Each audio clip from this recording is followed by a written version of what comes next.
Welcome to the Positive Sports Podcast. I'll be your host this afternoon, Ed Montana. Alongside me today, as we continue our social distancing practice, my brother Alex. Alex, how you doing, buddy?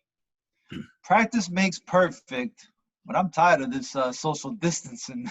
Yeah, look, I'm not saying this is the new norm, but man, It's the new norm. it's crazy. It is crazy. We say this every week, right? It's fucking crazy. Yeah.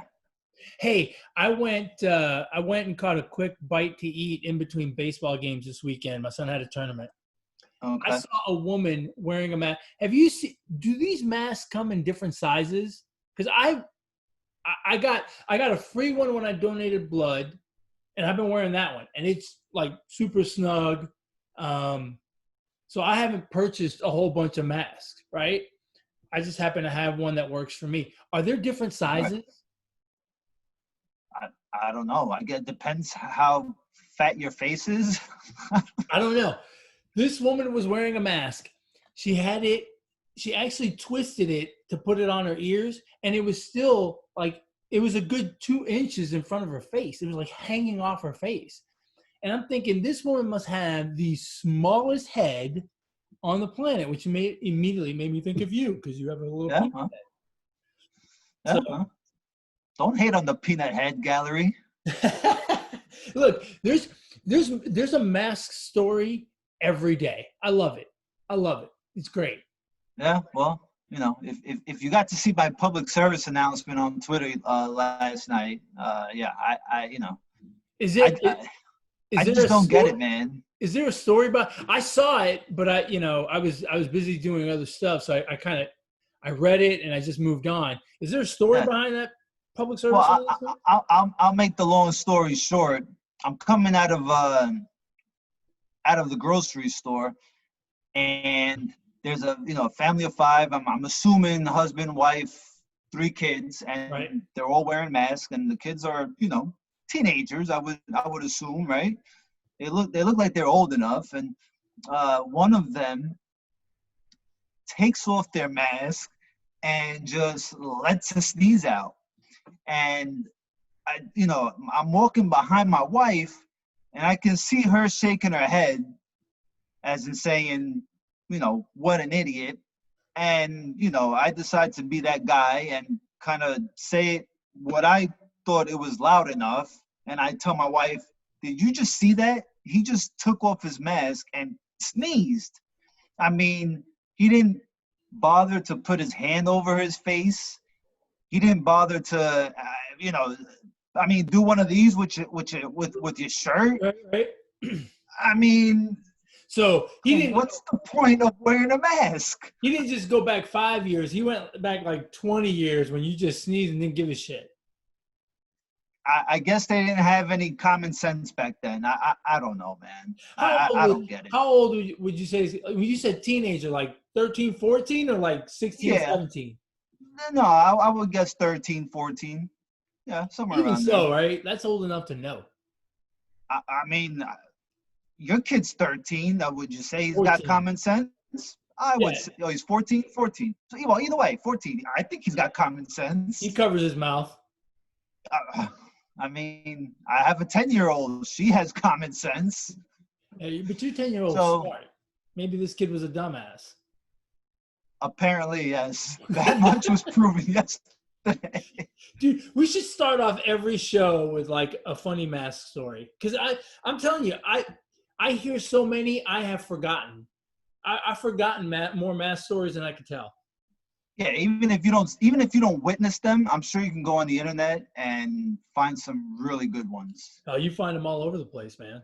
All over the place. It's crazy, but that's the way it goes, man. That's the way it goes. So, did you watch the fights this weekend? I did. I caught some of them. So you saw Fight Island? I was a bit disappointed. Now, color me that guy, but I feel like this was some false advertising shit. All right. When your hype up video has a ring and it's in the middle and it looks like it's on an island with sunshine and It's on the Yeah. beach and there's water. I shit you not. That's exactly what I was expecting. I shit you not.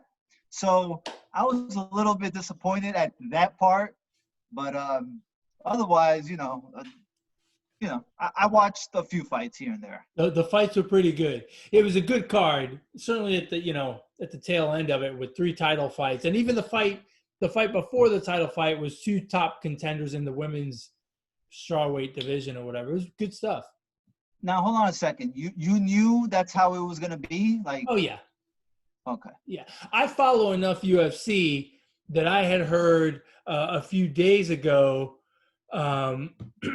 A few days ago, I had heard more than a few days ago, weeks ago, I had heard that it was on Yaz Island, which is a place they've Right. been to before. Okay. So, just to give you some background, the United Arab Emirates is, they're trying to get into sports. And so, you've got Formula One goes there for a race. They've tried to get larger soccer tournaments to be held there. They've got money, so they're getting into sports and they're trying to build it up. And one of the things that they've been able to secure is a partnership with the UFC, where the UFC goes during normal times. The UFC goes to Abu Dhabi. I think it's twice a year. And so when this whole pandemic started and people couldn't travel to the US, they started working on where were they going to go to put on fights for their foreign-based fighters, right? So, well, and the whole Fight Island thing, the concept started with, Dana White was wanting to put on shows and he didn't care about, no jurisdiction was going to approve it. So he was just he didn't care. He said he was going to build an island and put fights on it. And my understanding is that they did talk about, getting on an island somewhere to be able to put on fights so that they wouldn't have to worry about different jurisdictions that were banning sporting events, right? Back in March and April. And so they did talk to some rich people who, may or may not have their own island or access to one. They got some big investors in the UFC, and they talked about it, and eventually they didn't need to because they could do it here in Florida and Las Vegas. And so, but then they needed to do something for their foreign-based fighters, and so they talked to Abu Dhabi, and Abu Dhabi was like, "Yeah, come on over." Now the testing was insane. Like they administered something like 9,000 tests in a week. Holy shit. So they were testing people daily. So yeah, and they've been to that particular arena before, and outside in Abu Dhabi would be insane. You know how freaking hot it is? It's like 120 degrees.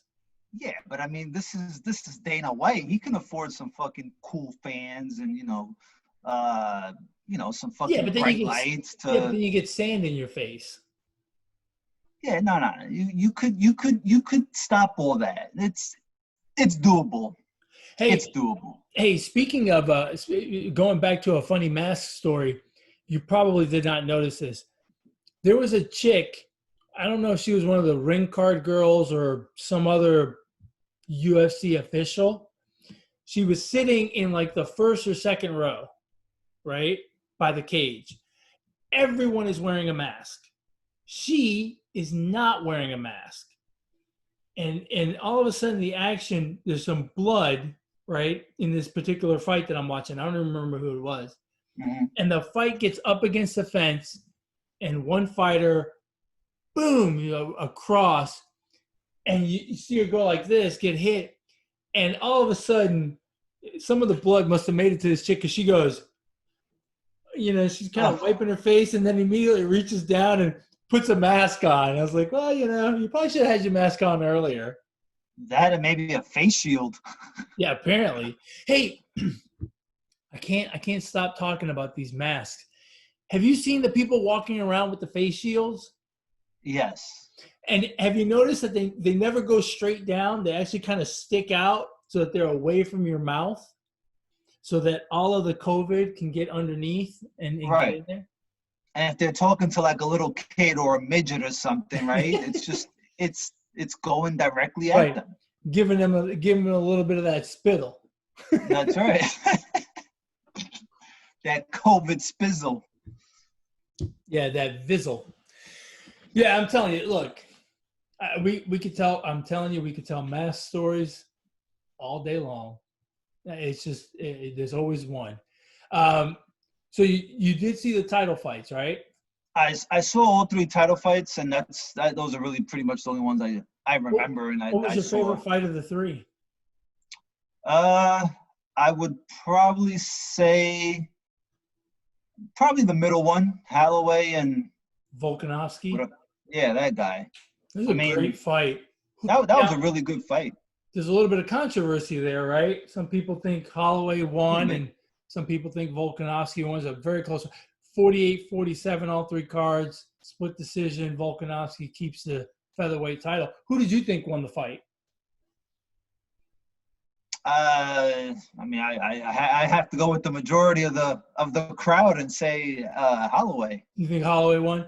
Yeah, at worst, give it a draw, but I don't want to see a draw. But I don't think I think Holloway won that fight in the early rounds. I think he won the first 3 rounds. Yeah, or maybe 2 and 4. It's funny. A lot of people that talk about it argue that the 3rd round was the turning point, but the official scorecards came out today.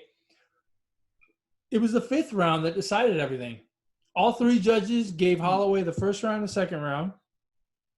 All 3 judges gave Volkanovski the 3rd round and the 4th round. And 2 of the judges gave Volkanovski the 5th. 1 judge gave it to Holloway.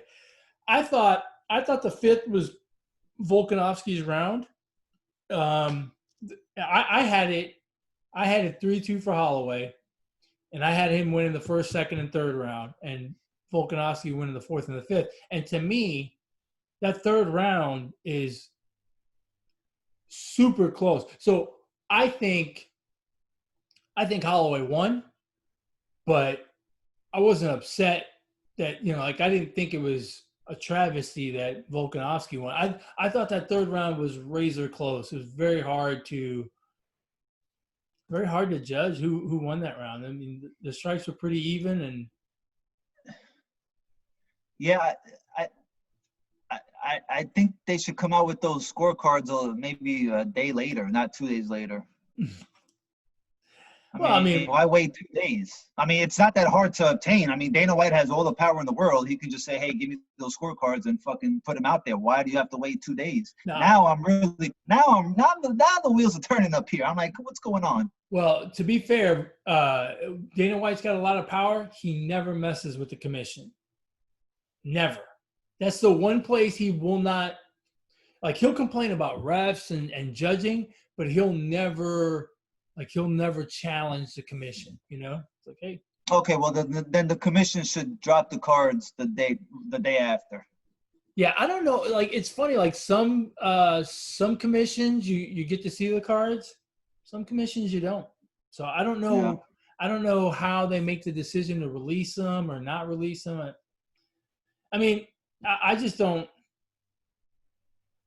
I don't know. Like, in a fight like that, when it's 48-47, I just Does don't boxing release them? Huh? Does boxing release them? I don't know. I think so. Oh, yeah? But boxing's a lot more rounds. You got those 12-round fights. Someone's got to get a calculator out. I mean, it's just too much effort. Boxing probably doesn't release them because they don't want people to, get information overload. Yeah. You get a bunch of people trying to do that math in their head, and they get a bunch of complaints. Like, look, dude, you added wrong. I was just curious because boxing is to me, in my opinion, is a dying sport. I would almost think that they would want the cards to come out because it would spark a little of this type of conversation. Yeah. I wouldn't say UFC is a dying sport, but I don't think it has the appeal to everybody how all the other 4 major sports has. That's why I was asking. Yeah, they're getting there, but I think they still have a ways to go. There's still Oh yeah. people that don't like the ground fighting. A lot of people that don't understand the ground fighting. It's, pretty much everyone can get on board if it ends up being kind of a kickboxing fight. But if there's stuff on the ground, wrestling, ground and pound, jiu-jitsu, you lose a lot of people, right? Like the main event, for example, right? That the main event was good for people who like MMA. And even for people who like MMA, it was kind of tough to watch, right? But for people who are new to the sport or, the casual, that's exactly the kind of fight that puts them to sleep because Usman just grinded out a win against Masvidal. Masvidal wanted to stand and bang, and Usman said, "No, I'm not going to let you hit me. So I'm gonna wrestle you. I'm gonna hold you up against the fence. I'm gonna stomp your foot." Those foot stomps look painful.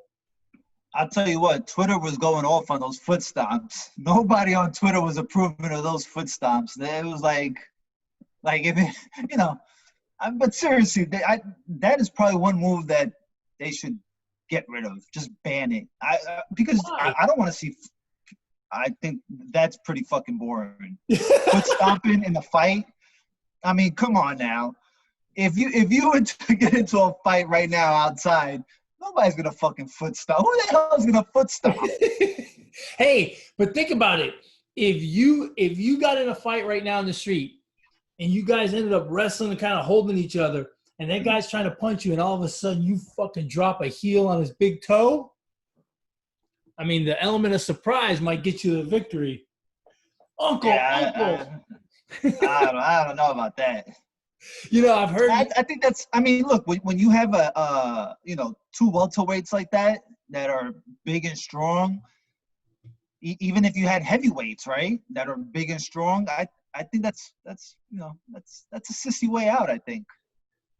So if one of them wants to challenge me, bring it on. We could look, but we're not gonna do the foot stomping. So now I know how to beat you in a fight. If I get you in a fight, I'm just gonna wrap you up and I'm gonna fucking stomp your feet. You're gonna by the time we're done, you'll have 7 toes tops.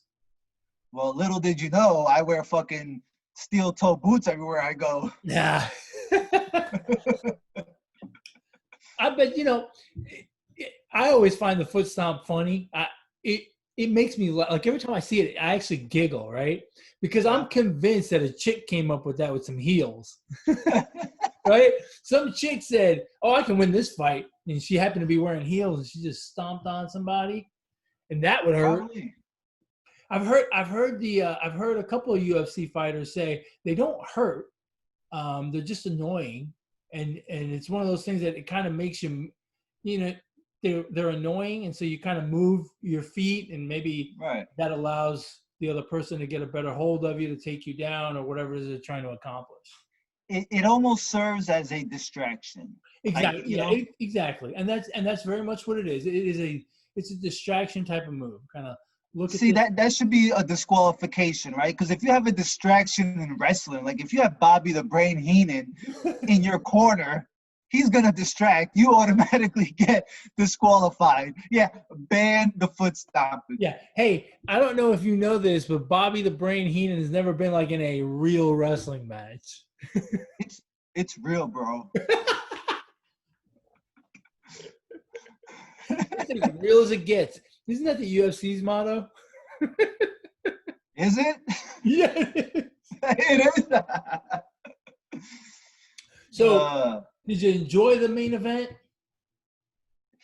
Because you're more casual than I am. Yes. I wouldn't say I enjoyed it, but I kept watching. Like my eyes were glued to it. I think maybe because of the fighters, who they were, maybe, right? And when you say that, you have to be referring to Masvidal. Yeah. Well, I watched the other guy, Usman. I've watched him before. Oh, really? Yeah. Okay. I don't know how many other times, but I know I've watched them Okay. at least Okay. at least twice. I've watched them. Hey man, don't underestimate my UFC knowledge here. Like I said, you're more of a casual than I am. I am. You know. But he's been in some main events, hasn't he? Yeah. Yeah. Well, I mean, he's a champion, right? And he's Well, defended his that's all I title. watch are main events, bro. Yeah. I mean, I get it. I get it. You. But My guess is you have not seen his entire 12-fight win streak, but no, you have no. seen the last 2 or 3 because he's been in the main event. So I get it. I Right. get it. So yeah, from that standpoint, yeah, my eyes were glued, so to speak. Right. I watched, just waiting to see what happens, but I wasn't entertained by it. I wasn't like, man, that was a great 5-round championship fight, you know. So Yeah. I it was all think, right. people were excited for it, and they were excited because of Masvidal. I mean, Masvidal, the whole Right. street Jesus persona he's got going. Remember, that guy started off doing backyard fights. I mean, he is a legitimate badass. Like, he's the kind of guy that, like, some of these guys are in it for the business, right? Masvidal is in it because he likes to fight. And I think, he's complained about pay, but at the end of the day, if the sport wasn't as big as it is, he would still do it, and he would get paid, much less. So, again, the guy started off making $100 fighting in a backyard in Florida. I mean, that's the kind of guy he is. He's that kind of guy, and I think he brought a lot of interest, but I feel like he had no chance. I mean, Usman's a cardio machine, and we saw that on Saturday. I mean, he can go 5 hard rounds, and he's not going to slow down. And Masvidal's got good cardio, but, it's different when you take a fight on 6 days' notice as opposed to, signing a bout agreement and getting an 8-week, 10-week, 12-week training camp in and getting your cardio up. So, and I knew we were going to get that kind of fight at the very beginning when Masvidal came out swinging for the fences. I thought, well, yeah, he's going to try to finish it here, and if he doesn't, Usman's going to just grind him to death. I knew Usman was not going to finish him because Masvidal's the kind of guy that, quite honestly, I think you got to kill him. You got to get him unconscious because he's not going to quit. I bet you if he gets an arm bar or something, he'll say, fine, break it, take it off. I don't care.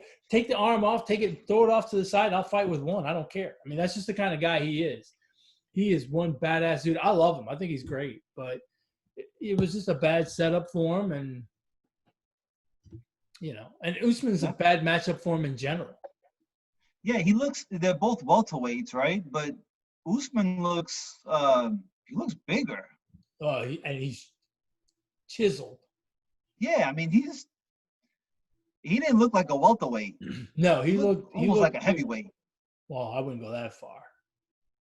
To me, he looks like a heavyweight. Maybe that's why he was dropping those foot stomps. He figured he was heavier, it's more load. Could be. Yeah, it was a shame. I don't know what's next for Usman, but quite honestly, both of those guys, their next fight, Masvidal's will be much more interesting, much more exciting, will have much more hype than Usman. And it doesn't matter who the opponent is. I mean, that's just the way it is. Masvidal has become a character that, it's as much entertainment as anything else. And, by the way, he happens to fight really well. So. Right. And then the other title fight was Piotr Yan against Jose Aldo. Now that was more of a, what the casuals like, right? Kickboxing, a little bit of blood and stuff like that. How did you like that fight? Oh, well, there was definitely a lot of blood on that fight. Yeah. I mean, you could see the fucking big-ass stains of blood after that match. But poor job by the referee. I mean,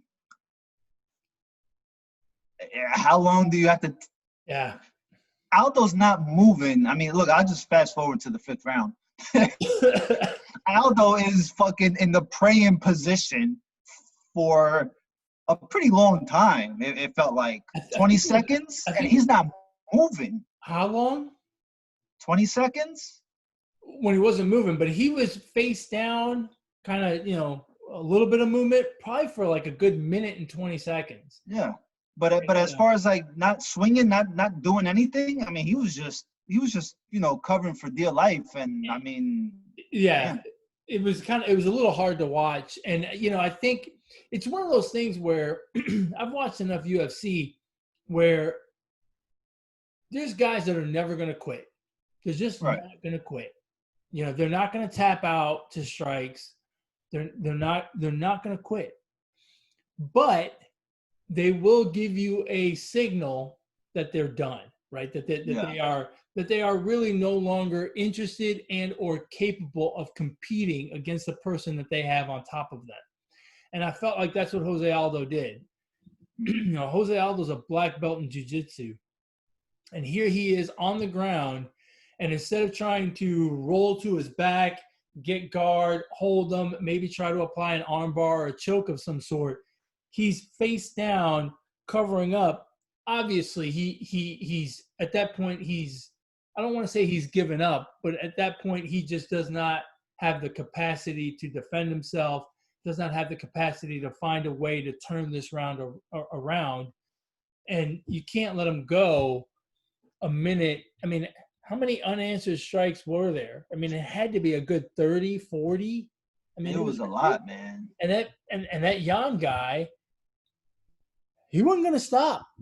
I mean, he'd still be punching him right now if Leon Roberts let him. Yeah. They'd still be going at it.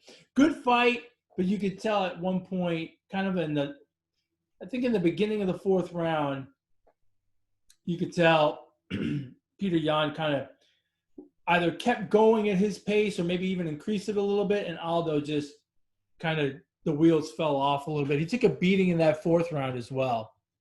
Yeah, Yan didn't look like he was getting tired. No, man. So he meant business. He meant business. Did you see the punch in the first round that made Aldo wince, a shot to the ribs? It looked like he had a broken rib. When he had him against the I was gonna say the ropes against cage. The cage. No, I actually don't think they were up against the fence. They were in a little bit of a skirmish. He dropped a left hook, and you could see Aldo wince in pain. And then after that, he kind of kept that hand lower. Yeah. And then at one point, you could see Aldo at an angle, and you could see kind of something sticking out. So it looked like he had a broken rib. The fact that that happened in the first round, and he was still willing to go all the way to the fifth, that tells you that dude's not going to quit. Yeah. You gotta bail him out somehow. You know what I mean? Yeah. You can't But they were pretty good fights. Not bad. Oh yeah. No, it was a good card. And the fight before the title fights was between two highly ranked strawweight women, and it was a banger. I mean, those two chicks, again, a kickboxing fight, basically. They stood in front of each other, and, I mean, the chick that won ended up with a big black ball underneath her eye. She won the fight clearly. She got tagged real good in the third round. But that was an excellent fight as well. So you're looking at 4 out of the 5 fights that were really good, and yeah, good night of fights. And they come on again on Wednesday.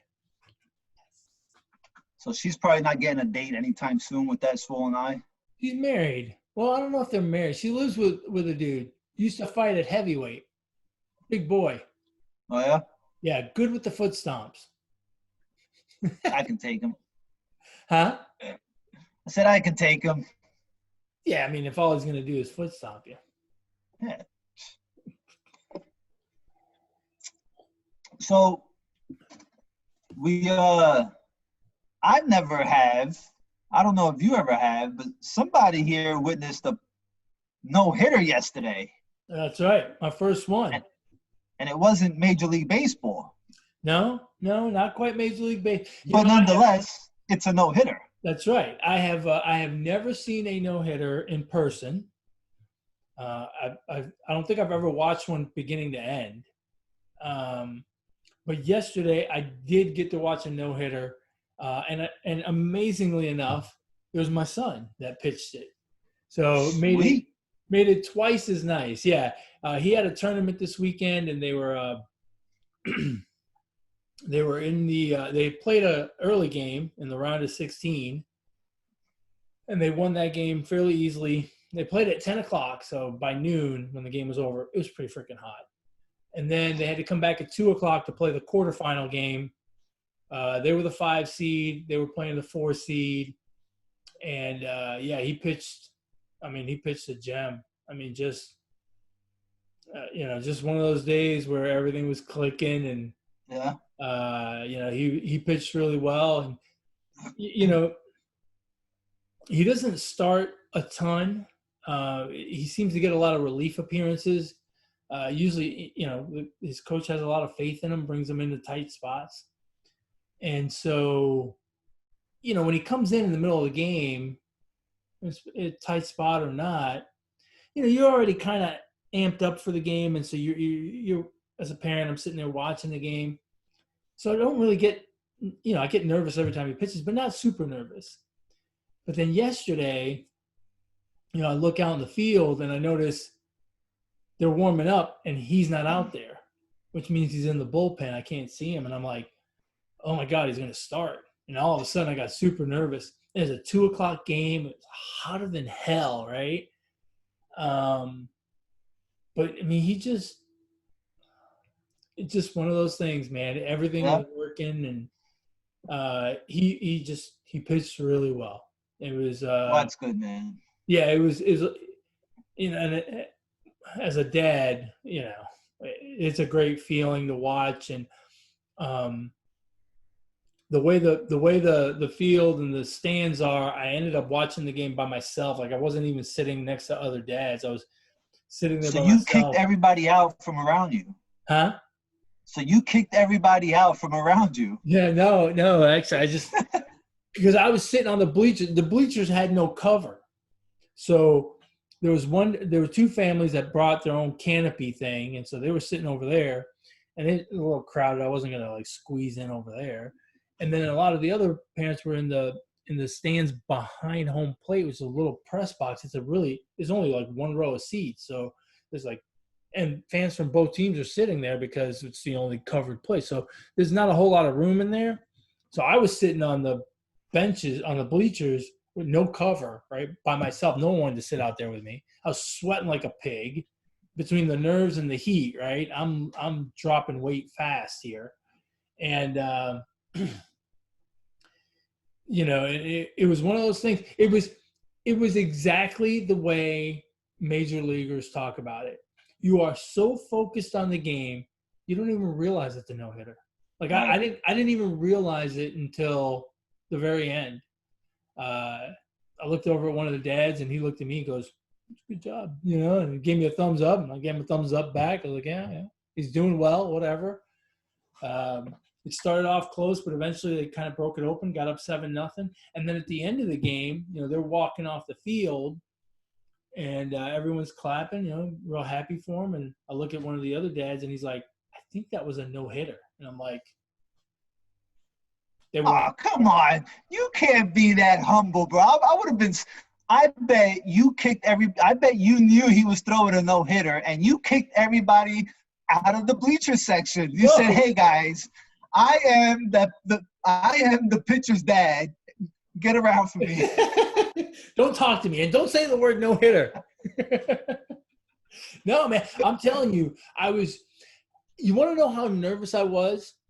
I was so nervous before the game, I actually called Dad to talk to him. I couldn't handle it. I was like, oh, my God, I can't believe I'm so nervous all of a sudden. And so I talked to him, and I talked to him until the game started. And actually, I talked to him through the first inning. And we were talking about a bunch of stuff, but eventually I'm watching the game more than I'm talking to him. And finally I'm like, all right, Dad, this is going to suck because you're going to be bored. I'll talk to you later. He's like, okay. But, I'm no humble brag here, man. I was just – you get locked in, bro. Yeah. Locked in. But, yeah. hats off to him. He was, Hell yeah, definitely. so yeah, instead of having a moody teenager in here yesterday and today, I got one that's pretty good mood. Thank I God. would say so. Yeah. To his No, credit, no hitters and perfect games. Those are unplanned. Nobody goes out there, yeah, you know. No pitcher goes out there saying I'm gonna throw in unless you have a bet going on or some shit, right? yeah, But nobody goes out there, especially little leaguers, right? right. Especially little leaguers. So, but at whatever level you do it, it's still it's a fucking accomplishment. You gave Yeah. up 0 hits. I mean, that is an accomplishment. And I'm telling you, I mean, yeah, the no hitter thing is cool, but I'm just proud of the way he pitched. I mean, they hit one ball hard, and Yeah. thank God it was a line drive right at the third baseman, and he caught it. Yeah. They didn't hit anything hard, and I mean, their catcher was,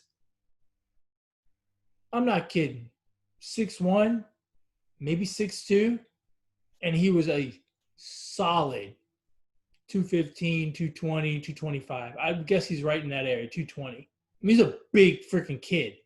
He looked like a man. He was bigger than the umpire, and the umpire wasn't a small guy. So, they were a good team. Look, they won both of their games on Saturday. They were in the quarterfinals, so yeah, they were a good team. They were no joke, but he was on the money. He had them, and it's funny, like everyone thinks, oh, power. How hard can he throw? How hard can he throw? If you can locate and mix it up and keep him off balance, you can do shit, right? That's how Greg Maddux made a living. Yeah, made a Hall of Fame career out of that. That's right. It'd be nice if he threw harder. Well, give him some time. He still has a lot of development to do. So Yeah, he's got a long way to go, but well, that's pretty awesome, man. Congratulations to you and your son, my nephew. Yeah, he did all the work. I mean, all I did was sweat. You're right. I'll take it back. You know what the funny thing is? I usually videotape his at bats, right? Because then we break them down. And, he's constantly working on his swing and whatnot. My phone has been, I've got too much stuff on it because I never clear it out, and B, it was in my pocket a lot over the weekend. I was sweating so much that it was wet all weekend. So it's like acting up. It looks funny now, right? Like it's got lines all over it and shit, and it shakes and whatever. So I got zero pictures, zero videos, zero. Kind of like the amount of hits he gave up. That's right. So yeah, we got nothing to look at, but that's okay, man. If I never get Alzheimer's, I'll always have it right here. You'll be all right. That's right. That's right. And that's, I'm talking to mom and dad yesterday. That's what I said. I was like, I'll never forget it. Hopefully I'd never get Alzheimer's because I can see several sequences of the game in my head today. Right. And I don't think it's going to go away anytime soon. So, yeah, definitely. Good. Awesome. Hopefully it's the first of many. Yeah. Unless he's a, right fielder or something, in which case probably not going to throw many no-hitters. It's got to be an incredible feeling, right? You see they play a lot of night games, but we've seen no-hitters, a day game on Sunday, right? The guy from Oakland who threw the no-hitter on Father's Day, was it last year or the year before? Yeah. Man, it's got to be something else. You go out there for 9 innings and throwing as hard as you can for 2.5 hours, and then you get the no-hitter, right? That's got to be an incredible feeling. Well, imagine the ones that are like late at night. Right? How do you sleep at night, right? Because at least if you play the day game, right, you have a few hours in between. You go home, you celebrate a little bit, right? You got time to wind down. But like if you pitch late at night and you throw a no-hitter, how do you sleep at night? There's no way. Good thing you get 5 days in between, right? Yeah. But But I mean, yeah, you're right. If it's a night game, right, it's over at 10, 11 o'clock at night. You start jumping up and down with your friends, your teammates for an hour. Then Yeah. you get a shower. Then you got to go home. You're the guy. You'll be the pitcher that wants to stay out late and party because you don't have to go back to work for another 5 days. But everybody else is like, all right, man, let's go back. We got to get back to the hotel. We got a game tomorrow. Yeah, you only got like one or two guys that are going to go with you, right? Yesterday's pitcher and maybe the one from the day before. Yeah. Because tomorrow's pitcher probably didn't even see your no-hitter. He's probably back at the hotel or back at home sleeping before you even. That's right. Yeah. Speaking of which, it's funny. I heard a funny story. Walker Buehler was on a podcast, and he was talking about baseball in Japan and baseball here. And he said the pitchers, right, because they were talking about how if you don't play, you don't sit in the dugout, right? The new rules and stuff. You're going to have to sit in the bleachers. He said that in Japan, if you don't start, like if you're a starting pitcher, right, like a Clayton Kershaw, Walker Buehler, you don't even go to the park on days you don't pitch, right? Or you go to the park, you do your work, you leave before the game even starts, right? Wow. So he was telling a story about who's the Asian pitcher that they have on the Dodgers or had? Oh, Ryu, yeah, that guy. He said that guy, he's in America, so the American way is you sit in the dugout and watch the game, whatever. He said that guy hated it. Didn't hate it, but he was like, this is crazy. It's like overtime. Yeah. He said that guy used to, probably still does. That guy was out of the locker room 5 minutes after the game was over. He'd go back to the locker room, didn't have to shower, right, because he didn't do anything. Change, right, out the door, lickety split. Shit. Well, I mean, I can't say I blame him. Yeah, I mean, it's got to be a good life, though, to be a major league starter. I mean, sure, you got to go to the ballpark every day, but most of the time you're watching the game. Yeah, all you're doing is fucking chewing tobacco, spitting sunflower seeds, and bullshit. Well, no, but can't spit. You can spit into a cup now. I don't know. Yeah, I don't know. Apparently, they're going to get fined for spitting. Yeah. Who's going to enforce that? Baseball. I can see it now. The Astros with the video camera in center field, just locked in on the visitors' dugout, right, and going, "Yep." The Dodgers are in town. The Yankees are in town. Yeah, Aaron Judge spit. Gleyber Torres spit. Aaron Boone spit twice. They're sending the write-up to MLB about who spit. Well, baseball probably reached out to the Houston Astros and, said, hey, how do you investigate these kind of things? How do you record? What kind of cameras you use? Yeah. What kind of angle do you have to be in? Hey, where's the record button on this thing? How do I zoom in? Yeah. And then the Astros guy is like, this is how you zoom into the catcher's crotch. And MLB's like, no. Could you zoom into the dugout? Yeah, that's going to be nuts. I don't know how I don't know how the players are going to do it without spitting. I mean, that's like second nature to a baseball player. Yeah, I mean, like, look, I don't even play baseball, and I still spit a lot when I'm out there. Right, yeah. And whatnot. Who's got to be really pissed off about this new thing? Who's that? The David Sunflower Seed Company. That's right. Right? I mean, if you see a red and white skinny bag, I mean, don't you immediately think sunflower seeds? Yeah. Not no more. Yeah, well, maybe they're allowed to spit in a cup. What would be great marketing? If the David Sunflower Seed Company sold their sunflower seed with a little Ziploc bag compartment attachment to the actual bag, so that you could have the bag, right, tear off a corner, put some, and then you turn the bag around. They got a little Ziploc section where you spit your shells in. Yeah, the only problem with that is if there's a hole there somewhere and those spit out sunflower seeds, get mixed up, and I mean, you're just gonna be a pissed off ball player. Hey, why do you have to rain on my idea? I thought that was a great idea, and you just Well, I'm giving you another idea. Well, no, I still reinforce that shit in the middle. Oh no, you know what you do? No, even better. Have you ever seen those? Have you ever seen those little yogurt cups that come with the granola on the side, and you fold it over? It's got a little divider in the middle. That's what you get. That's what you get. You start putting your sunflower seeds in that. David It could Sunflower. work. Hey, David Sunflower Seed Company. Talk to me. Give me a call. Positive Sports Podcast 10 at gmail.com. You want to reach out to the show and email us. You want to get a hold of us and talk about what we can do to keep your sunflower seed business going. Email the show. PositiveSports10 at gmail.com. PositiveSports10 at gmail.com.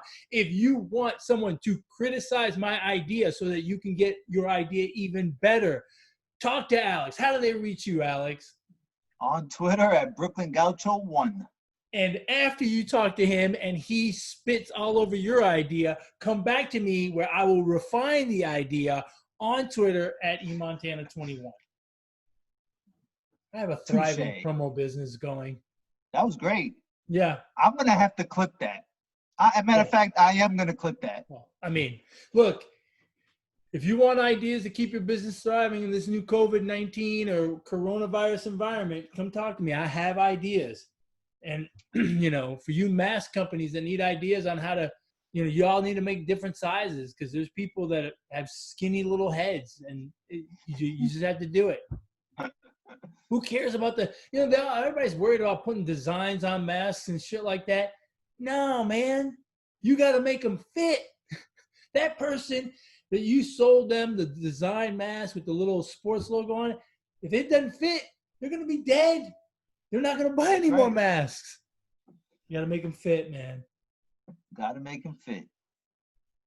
And if you got some snot-nosed kid that's sneezing all the time, you know, like, hey, like in NASCAR, they've got the plastic thing on the windshield. So when they're at races where there's a lot of dirt and stuff, they tear off a strip of it. It's kind of like cellophane. Do the same thing with masks, bro. There you go. You fucking, you know, like have the part that goes around your ear, have it be one string, but then have it have like several layers. You're in the wrong business, man. I mean, I have ideas. Hit me up. Yo, all you fucking people at the N95 company or whatever the fuck it's called, hit me up. I will tell you how to make better masks. Somebody needs to hear you. And you know what? Somebody needs to get the hell out of this goddamn house. They spend too much goddamn time in here. That's what somebody needs. Somebody needs to get out of here. Oh, shit. You got anything else, man? That's it, man. Just, you know, get a little closer to baseball, to basketball, and, you know. Yeah, we gotta come up with a plan on doing season previews, right? Well, we should probably do a season preview for MLB next week because the season starts on what, the 23rd, 24th? Yeah, something like that. So next week will be the 20th. A week later, we'll do the NBA re-preview. Re-preview? Yeah, or preview part 2. Part 2. What should we call it? A re-preview. Reviewing the preview. Review of the preview. Review predictions. Review redictions. Rediction. All right, we're rolling with that. Redictions. Redictions. We will do a whole new set of redictions for the NBA resumption. Ridiculous redictions. By Ralex and Red. Oh, man. As always, folks, if you want to catch the show, you can catch us on YouTube on our own channel, the Positive Sports Podcast channel, or you can hit us up on Podbean, Google Play, iTunes, whatever your podcast platform is. You can find us on there. You got any parting words, Alex? No parting words. Just no parting words. Stay safe, people. As always, ignore the negativity. Be the positivity. Peace.